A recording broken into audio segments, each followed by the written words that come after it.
¿Qué tal, estimados alumnos? Esta es otra clase más de esta materia de filosofía, con la idea de continuar con lo que estuvimos viendo, charlando en la clase anterior. Si ustedes recuerdan, intentando enlazar los distintos conceptos que hemos venido manejando desde la primera clase, yo les decía, el eje de esta materia es lo antropológico, es decir, plantearnos acerca de qué es el hombre. También les había aclarado de que el hecho de justamente hacer esta opción tiene que ver con el perfil que tiene esta universidad, que es justamente un perfil humanista, y donde desde esta materia de filosofía todos los docentes que formamos parte de esta cátedra y de otras cátedras de filosofía dentro de la universidad, hemos optado por este planteo antropológico que entendemos es el sustento de toda posición, de toda carrera, de toda profesionalidad. Lo que vimos en la primera clase fueron aproximaciones hacia lo que es el hombre, y es por eso de que comenzamos a ver actitudes iniciales, como por ejemplo esta idea de dónde surge la filosofía, cuáles son los interrogantes básicos, cómo surge la actitud reflexiva. Luego de eso, ver, bueno, dentro del plantel que encontramos en el universo, dentro del plantel de los seres que existen en el universo, podemos clasificarlos, categorizarlos en dos grandes grupos que son los seres vivos y los seres no vivos o no vivientes. Es decir, hay una clarísima distinción entre todos los seres. Nos quedamos nosotros solamente con los seres vivientes, pero también haciendo una aclaración o clasificación de que del grupo de los seres vivientes también encontramos una distinción, y es donde nosotros podemos hablar de los seres vegetales, seres animales y el propio hombre. Es decir, no tenemos que pensar que el hombre es el único ser viviente. Más bien, el hombre es un ser vivo igual, digamos, que otros seres vivientes. Cuando digo igual, es porque hay características que son similares. Una de esas características es justamente la posesión de algo que nos permite justamente estar vivo, que es el alma. Si ustedes recuerdan, en la clase pasada planteamos también el tema de justamente qué es el alma, qué es aquello por lo cual los seres vivos decimos que están vivos. Tomábamos la noción aristotélica de alma. Aristóteles en el siglo IV a.C., es decir, hace 25 siglos, 2500 años, hacía esta distinción, pero aclarábamos también el punto de vista de él en este tema es primeramente biológico. Es decir, la división entre seres vivientes y no vivientes se debe justamente a que los vivientes tienen algo que él le va a llamar alma. Entonces, nuestro concepto de alma, que lo heredamos desde Aristóteles, tiene que ver primeramente con una cuestión estrictamente biológica. Es decir, el alma es un principio vital, es algo que genera vida, es algo por lo cual los seres están vivos. Esa es la idea, digamos, de justamente los seres vivientes, la posesión de un alma. Por eso que decíamos, el alma es la causa que genera un efecto que llamamos vida. Entonces, la vida o la presencia de la vida en determinados seres, a quienes llamamos seres vivientes, es porque justamente tienen alma. Este es un punto en común entre todos los vivientes. Por eso recién les decía cómo el hombre, nosotros los hombres compartimos con nosotros vivientes algo. Y es justamente esto, el alma. Por eso es que desde esta perspectiva y con esta noción no tenemos que sorprendernos de decir cualquier animal que vemos y cualquier vegetal tiene alma. Es decir, tienen algo, un principio vital, que les permite estar vivos. La posesión de esto, es decir, tener alma, genera, por un lado decimos vida, pero también una serie de funciones o de acciones que revelan, que denotan la presencia del estar vivo. Estas funciones, hay algunas funciones que son básicas, como por ejemplo la nutrición, es decir, el hecho de alimentarnos. Fíjense, cualquier animal, nosotros también, los vegetales, nos alimentamos.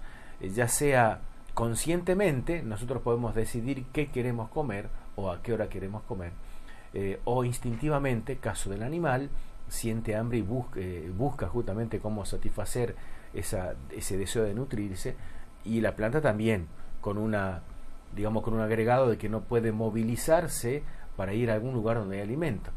Es por eso que las plantas pueden morirse más prontamente en algunos casos que los animales o que el propio hombre, porque justamente no tiene esa capacidad de desplazamiento para ir hacia un lugar donde exista alimento.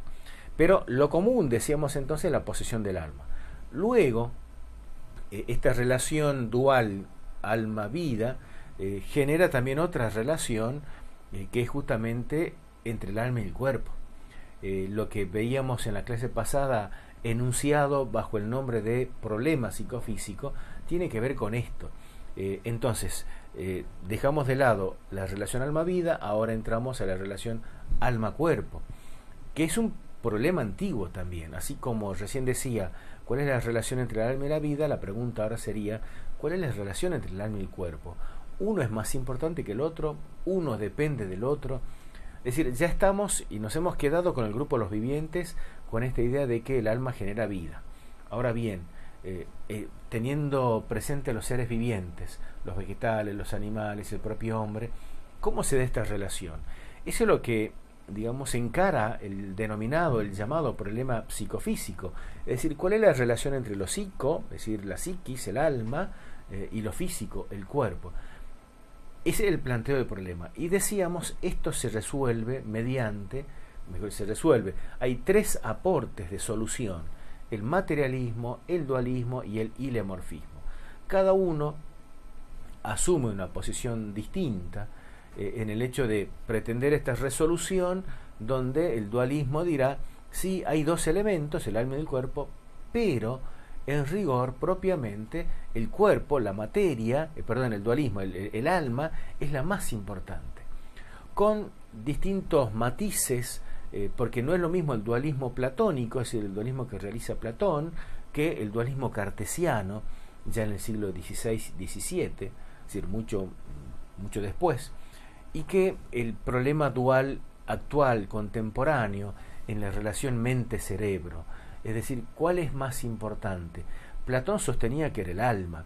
Descartes, en esa misma línea, sostiene algo parecido también, pero saltando el tiempo y salvando las diferencias, no sostiene lo mismo que Platón, es decir, esa existencia de dos mundos, es decir, esa historia en la cual también hay presencia de elementos míticos en la redacción de Platón.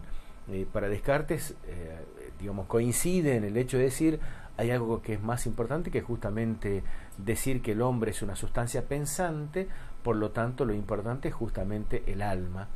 Es por eso de que hay una continuidad, pero va teniendo distintos matices a lo largo del tiempo. Es decir, el dualismo que nace con Platón se perfila hacia adelante, hacia los siglos venideros, llega a este mundo contemporáneo, pero con, como recién les decía, con matices, con agregados, con cambios.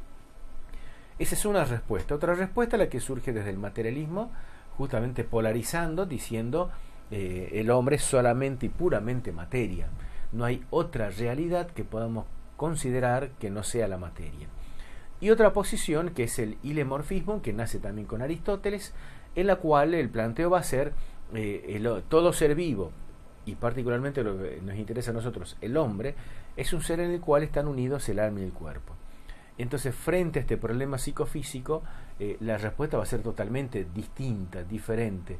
Nosotros decimos cómo planteado este problema, surgen distintas soluciones, distintas respuestas, el dualismo, el materialismo y el ilemorfismo, donde la tercera, el ilemorfismo, es la que responde satisfactoriamente a esta relación alma-cuerpo. Dualismo y materialismo no, porque lo que sostienen es justamente un único elemento, que es o el alma o el cuerpo, y por lo tanto, cuando se quiere explicar lo que es el hombre, lo terminan reduciendo a una sola dimensión, por eso es que asumen una visión unilateral, a una sola dimensión que es o el alma o el cuerpo. Esto es lo que hemos denominado un reduccionismo antropológico. Reducir el hombre a una única dimensión, que puede ser el alma o puede ser el cuerpo, depende a quién le consultemos.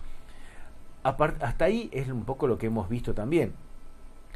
Me interesa, avanzar sobre esta base, entendiendo de que el hombre, la posición que asumimos nosotros en la cátedra, la posición ilemorfista, que recién les decía, planteada desde Aristóteles en adelante, pero también teniendo en cuenta de que Aristóteles escribía hace 25 siglos En estos 25 siglos que nos distancian desde Aristóteles a nosotros, hay mucho de filosofía, mucho de ciencia en el medio. Es por eso que nosotros, como recién les decía, si bien asumimos la posición ilemórfica que nace con Aristóteles, pero también asumimos los adelantos modernos de la ciencia. Es decir, consideramos que el hombre es una unidad en la cual se integra el alma y el cuerpo, planteo aristotélico. Pero tenemos que entender de que cuando hablamos de alma o hablamos de cuerpo hay toda una realidad que Aristóteles no la percibió en ese momento y bueno, no se la conocía por los modernos adelantos científicos. En esta unidad alma-cuerpo, nosotros decimos el hombre es un ser corpóreo espiritual, esto lo podemos tomar como una definición, es un ser corpóreo espiritual porque en él, en el hombre, están presentes estas dos dimensiones, la dimensión corpórea o material y la dimensión espiritual o inmaterial. En esta unidad bidimensional de la materia y del cuerpo, de la realidad material y de la realidad espiritual, es como nosotros tenemos que entender todas nuestras acciones, todo lo que hacemos nosotros. Hago un paréntesis como lo hice en la clase anterior, cuando menciono el concepto de espíritu o de espiritual. En la clase pasada, cuando hablábamos de alma y cuando hoy también afirmamos el animal tiene alma, el vegetal tiene alma, no tenemos que identificar o tomar como si fueran sinónimos el alma y el espíritu. Cuando Aristóteles escribe acerca del alma, lo escribe y lo entiende desde una posición estrictamente biológica. Es aquello que da vida, punto. Pero él nunca, usó el concepto de espíritu porque no lo conocía. Si bien la palabra espíritu ya existía en el mundo y lo manejaban y hacían uso más que nada en el terreno religioso, el mundo y el pueblo judío, sin embargo la cultura griega no conocía. Por eso es que vamos a tener que esperar unos siglos hasta que se conozcan, se crucen la tradición y la filosofía griega con toda la cultura y la sabiduría que viene del mundo judío. Entonces, luego, los siglos siguientes, ya entrando en la Edad Media, ya se va a hablar de alma espiritual, y es el término que va a usar Santo Tomás de Aquino. Es por eso de que cuando yo digo espíritu ahora, primero no tenemos que identificarlo estrictamente con el alma. Segundo, que el concepto de espíritu, en la forma en que nosotros lo entendemos, encierra toda una realidad que incluye también a lo religioso. Es decir, no es un término estrictamente religioso, sino que lo usamos en filosofía, pero con esta amplitud de significación en la cual también ingresa lo religioso. La noción de espíritu tiene que ver con esta dimensión inmaterial que supera o va más allá de lo material, que sería la dimensión trascendente, y en la cual podemos apreciar de que el hombre realiza una serie de acciones que superan el orden de lo material. No estamos encerrados, condicionados totalmente por lo material. Es decir, cuando yo expreso esto, que no estamos encerrados en lo material, ya me estoy alejando de la posición del materialismo. Pero cuando digo que el hombre es una unidad donde se conjuga la dimensión espiritual y material, también me he alejado de la posición dualista platónica o cartesiana. Por eso es que les decía, asumimos una posición que viene desde el ilemorfismo, donde en el hombre hay una integración de toda esta realidad del alma espiritual y de lo corpóreo también. En estas acciones que nos permiten ver la dimensión trascendente, es como podemos apreciar de que hay dos acciones que son claves, que son el conocimiento por un lado y la apetición o las tendencias o los deseos por el otro lado. Hoy vamos a ver la primera de ellas, el conocimiento, donde el conocimiento encierra también toda una realidad que conjuga, que nos vuelve a mostrar esta unidad de lo corpóreo con lo espiritual. Si tenemos que definir lo que es el conocimiento, y siguiendo la misma línea que recién decía del ilemorfismo aristotélico, tenemos que entender de que el conocimiento es una adquisición de datos que provienen desde el exterior. Esta especie de definición nos aleja al concepto platónico de conocimiento. Para Platón, el conocimiento no es adquisición, sino de que cuando nosotros nacemos en este mundo, cuando venimos a la vida, ya venimos con información. Él va a manejar, va a hacer uso, y Descartes también, del término de ideas o conocimiento innato. Lo innato es lo que traemos al nacer, es decir, nosotros nacemos y ya tenemos alguna información. Acá va a diferir entre Platón y Descartes acerca de cuál es la información que nosotros tenemos. Esto que estoy hablando significa plantearnos una cuestión acerca de una teoría del conocimiento. En pantalla vamos a ver una serie de placas que reflejan esto. Cuando hablamos de esto que estoy hablando, de la cuestión del conocimiento, esta acción del conocimiento, significa que vamos a plantearnos una teoría del conocimiento, que viene a ser justamente el tema que sigue en el programa y que me interesa que marquemos nosotros. Entonces, cuando hablamos de qué es el conocimiento, cuando vamos a analizar el conocimiento, nosotros más bien decimos el conocimiento es adquirir información que antes no teníamos. Cuando hacemos esta pregunta de adquirir información, lo que estamos planteando es justamente una teoría del conocimiento. Es decir, nuestro posicionamiento va a ser teorizar acerca de qué es el conocimiento. En torno al conocimiento, cuáles son sus fines, sus objetos. Una definición, bueno, la que tenemos acá al final de la pantalla. La teoría del conocimiento es una disciplina dentro de la filosofía cuya pretensión, cuyo objeto es explicar el conocimiento, pero remarco esto desde una perspectiva filosófica. ¿Por qué remarco esto? Porque el conocimiento puede ser abordado o explicado desde otros ámbitos. Por ejemplo, desde el ámbito de la psicología, desde el ámbito de la sociología, desde el ámbito de la antropología cultural. Es decir, el fenómeno del conocimiento humano es explicado desde distintos lugares. Nosotros acá lo vamos a explicar desde la filosofía. Por eso releo lo que recién aparecía en pantalla. La teoría del conocimiento es una disciplina cuya pretensión es explicar el conocimiento humano desde una perspectiva filosófica. Este tema, en la Edad Moderna, lo plantearon estos autores que aparecen acá: John Locke, Leibniz, Berkeley, Kant. Los tres primeros, Locke y Berkeley son ingleses, Leibniz y Kant son alemanes, pero son los que plantearon este tema en la Edad Moderna. Y no sin olvidarnos de que en los orígenes propiamente ya lo encontramos a Platón y Aristóteles también, es decir, dos grandes pensadores que están en la base de toda esta temática filosófica. Pero en la modernidad, cuando comienza la teoría del conocimiento, encontramos a estos autores. Por eso desde que acá yo menciono los tres primeros pensadores están vinculados al empirismo. Ahora enseguida vamos a ver qué significa hablar del empirismo dentro de lo que es esta temática del conocimiento. En esta placa, la pregunta final en alguna medida viene a resumir la pretensión que nosotros queremos realizar ahora. En definitiva, la pregunta sería: ¿cómo conocemos? La idea es, de nuevo plantearnos la cuestión del conocimiento, pero teniendo como eje esta pregunta acerca del cómo conocemos. ¿Cómo se realiza el conocimiento? Esto significa realizar esto que tenemos acá, un análisis fenomenológico. Cuando hablamos de lo fenomenológico, significa plantearnos en el tema del conocimiento cómo se realiza esto que llamamos la acción del conocimiento. Entonces, el análisis del conocimiento es comprender lo que ocurre, es decir, esta acción propia que realizamos todos, conocer. Esto significa, leo la segunda línea, aprehender la esencia del fenómeno.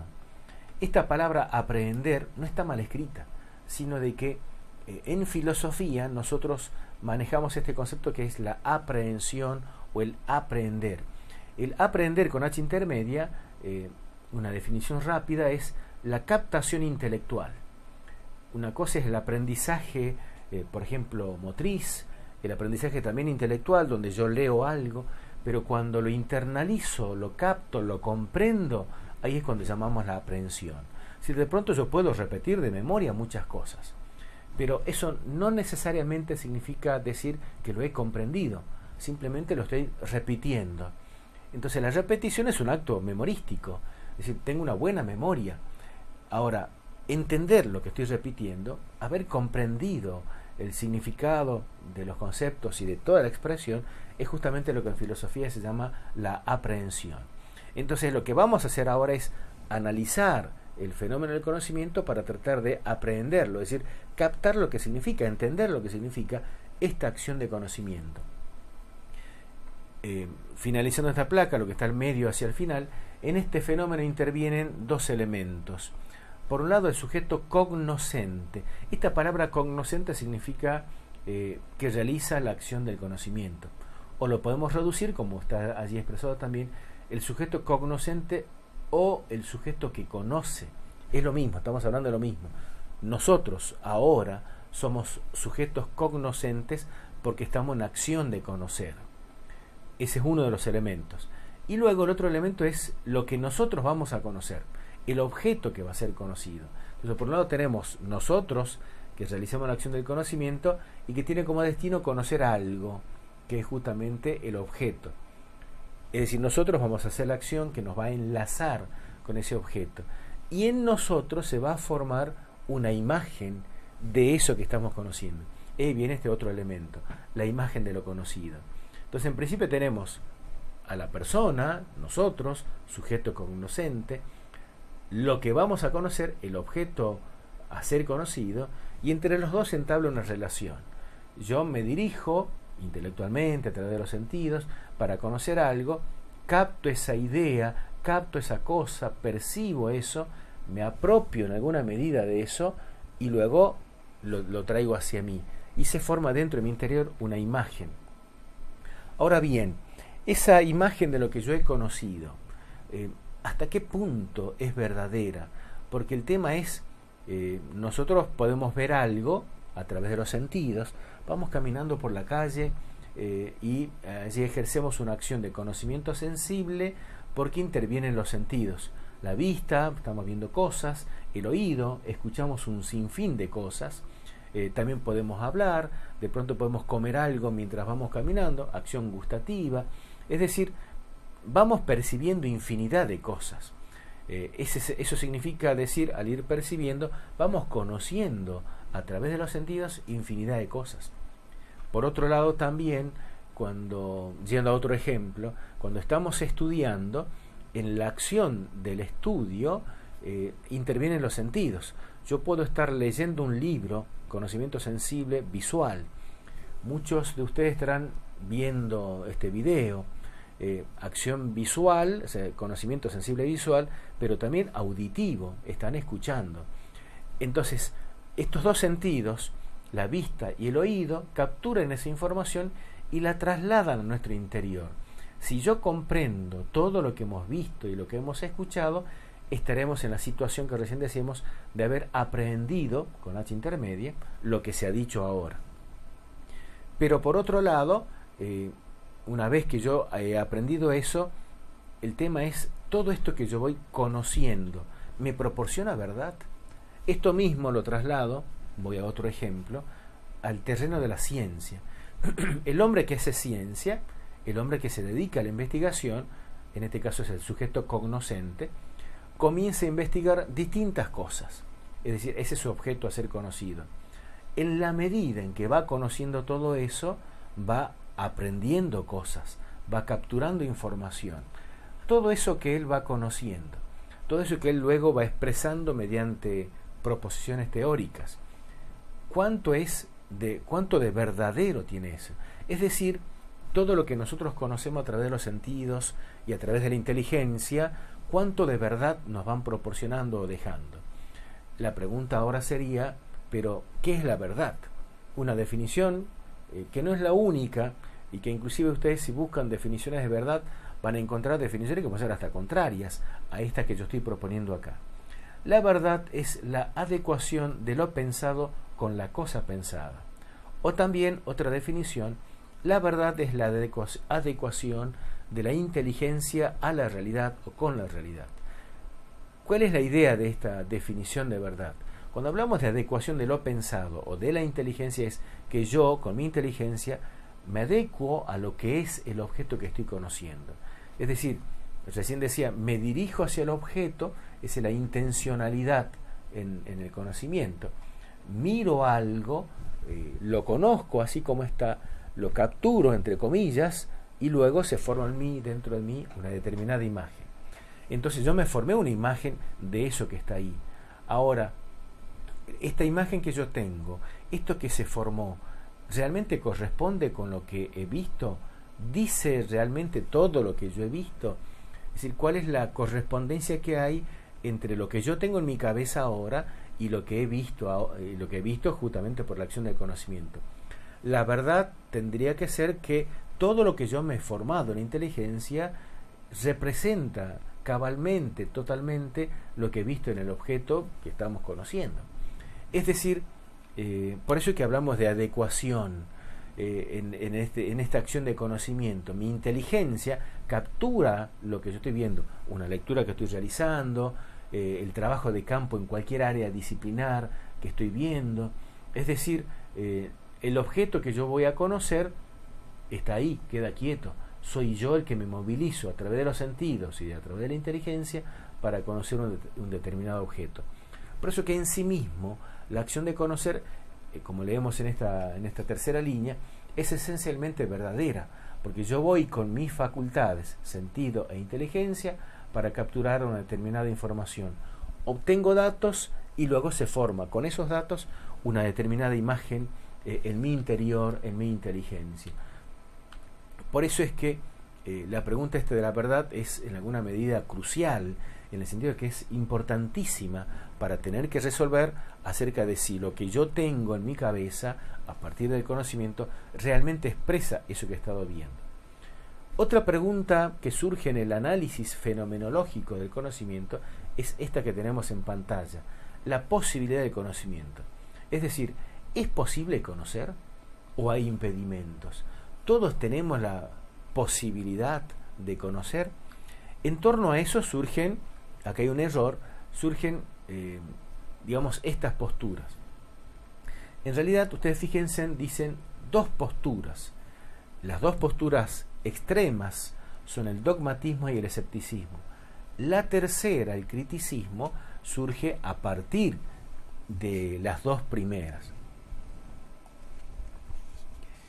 Estas posturas, dogmatismo, escepticismo, criticismo, que está, digamos, en alguna medida encarada por distintos autores, tiene distintas respuestas. Partimos de la pregunta, ¿es posible conocimiento?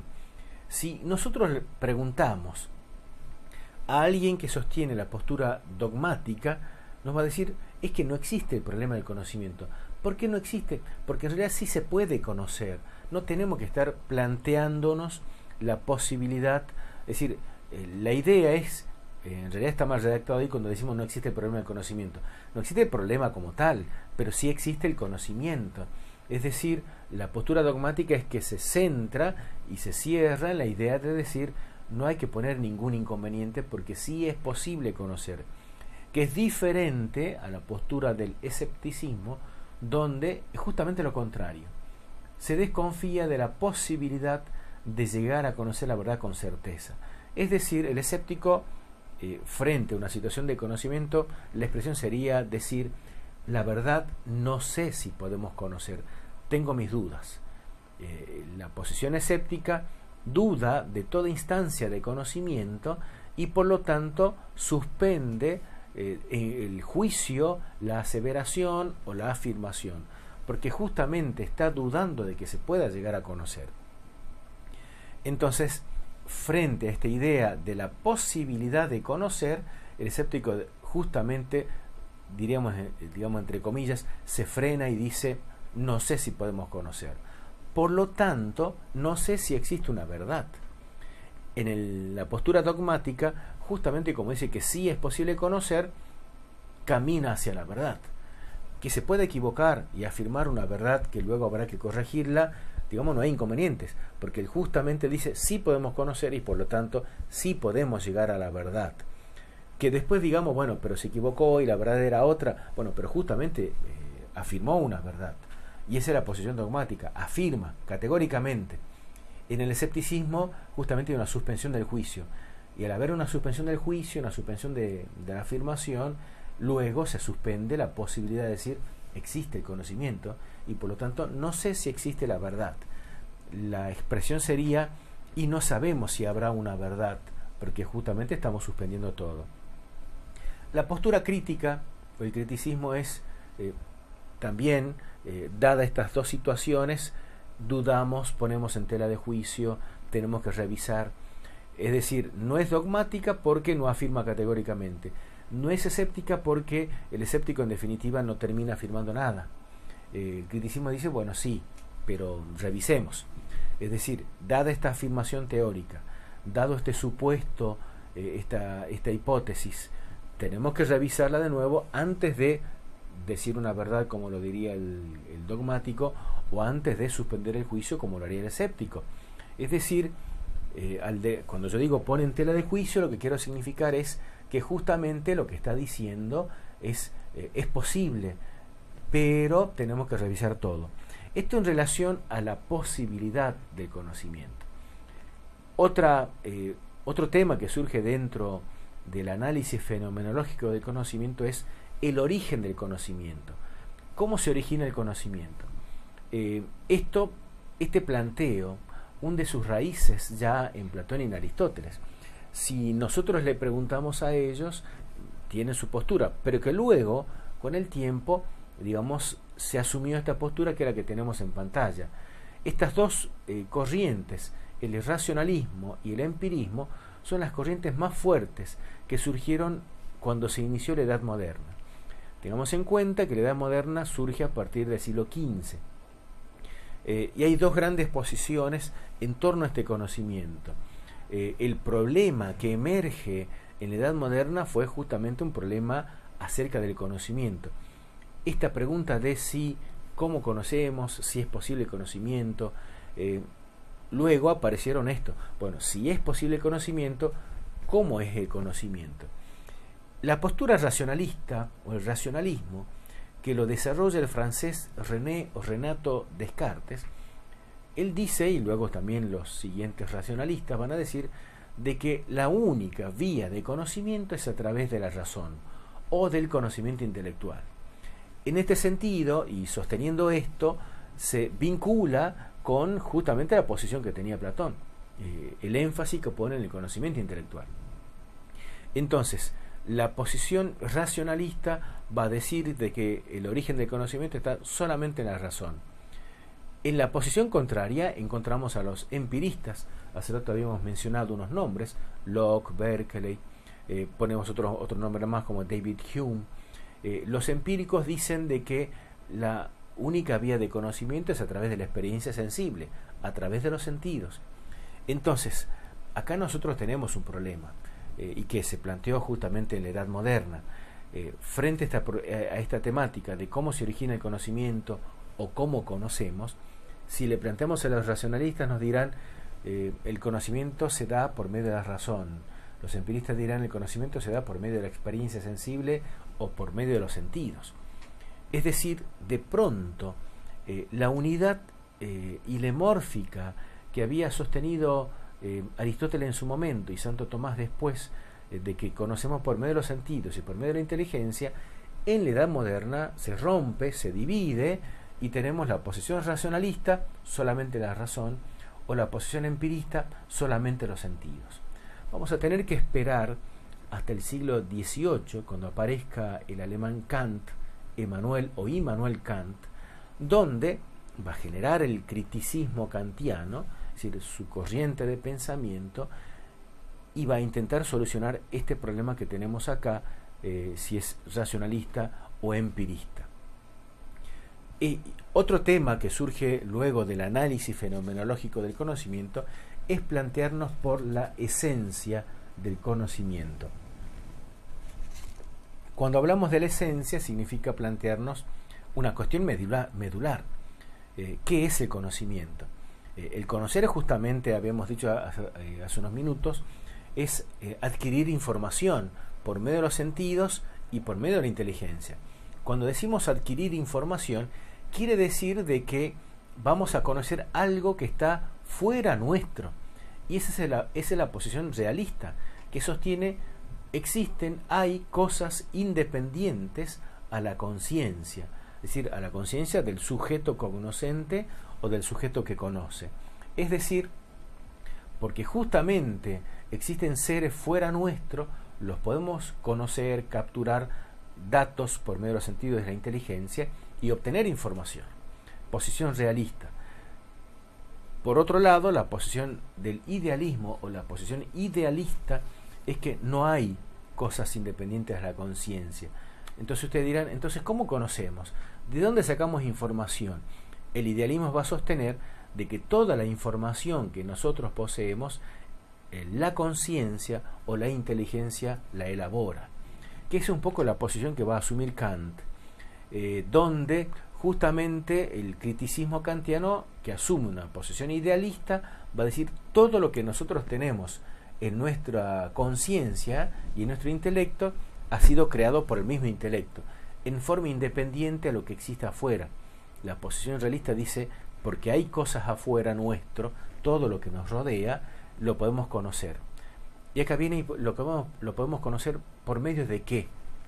Y eso tiene que ver con estos dos ámbitos, que son los ámbitos del conocimiento, sensible por un lado e intelectual por el otro lado.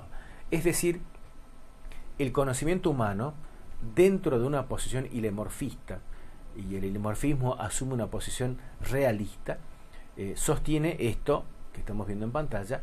El conocimiento humano se realiza por estas dos vías, por medio del conocimiento sensible y por medio del conocimiento intelectual. Es decir, nosotros tenemos dos instrumentos para conocer: los sentidos por un lado, la inteligencia por el otro lado. Y teniendo en ese sentido una prioridad temporal, no de importancia, sino temporal. Primero se realiza el conocimiento sensible y luego se realiza el conocimiento intelectual. Primero conoce los sentidos y luego, y a partir de los datos que dan los sentidos, conoce la inteligencia, habiendo una interacción entre los dos, habiendo una unión e integración entre los dos. Esto en relación al conocimiento. El tema siguiente, que lo veremos en otra clase, será justamente la otra acción importante, que es la acción, digamos, de la apetición, que es el otro movimiento importante que realizamos los hombres. Por un lado conocer y por otro lado apetecer, desear, que era un poco lo que decíamos al principio de la clase. Pero como les decía recién, también este tema del conocimiento, de la tendencia, de los apetitos, de los deseos, será objeto de otra clase. Este tema, del conocimiento, sin embargo quedan algunas cosas más para decir, pero el tiempo se nos acabó y lo dejo planteado para que por medio de los foros lo podamos seguir conversando. Y como también les decía, será objeto de otra clase, de otra charla, la cuestión de los apetitos o de las tendencias. Con esto doy por finalizada esta clase. A todos los que estuvieron presentes o los que están observando esta clase, les deseo que tengan una buena jornada.